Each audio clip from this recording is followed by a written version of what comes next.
Now, by coincidence, this was organised, a month ago or so, I was talking today to former Prime Minister John Howard about his new book, A Sense of Balance. It's a very thought-provoking read, and you will see my full interview with John Howard on tomorrow's show. Don't miss it.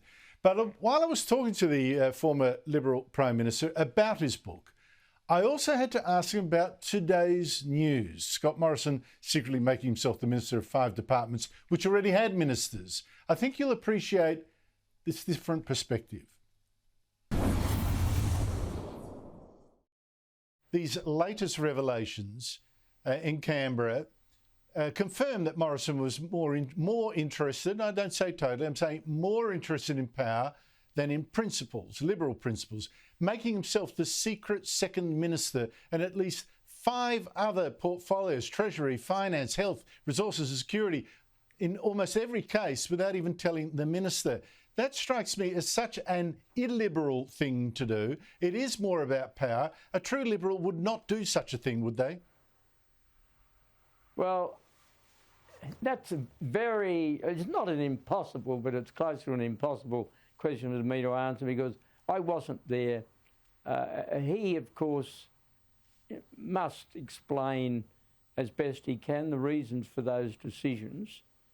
And I think it's very important that people who are reacting to the news, like Mr Albanese, should understand that it is in the past. I don't think any damage has been done to our body politic. I think the attempts to involve the Governor-General are quite wrong and unfair. On the face of it, there was nothing illegal. And in those circumstances, the Governor-General has to act on the advice of his ministers. That's our system of government. He's there in a ceremonial position, and the Governor-General did play this down, which surprised me, John Howard. He said it was not uncommon, those were his words, not uncommon for a minister to be appointed to administer departments other than their portfolio responsibility. But I've been listening very carefully. I can't think of any other example at all where a Prime Minister secretly made himself the Minister of a portfolio where there was already a serving minister.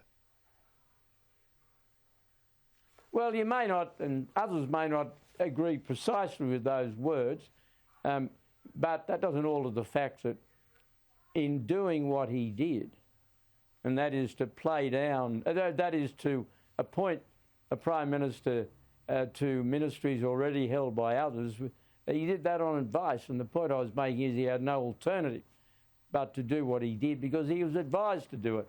Now, the question of whether you regard an explanation that he never expected he'd have to make. I mean, it's very rare for a Governor-General to make any comment at all on the process of appointing a minister. So I just don't accept for a moment the attempts that some people are undertaking to inveigle the Governor-General in this. Look, it was a decision taken by the Prime Minister of the day. Should he have told his colleagues? He said yes, he should have. Are they angry? Are they entitled to be angry? Well, that's a matter for them. I wasn't there.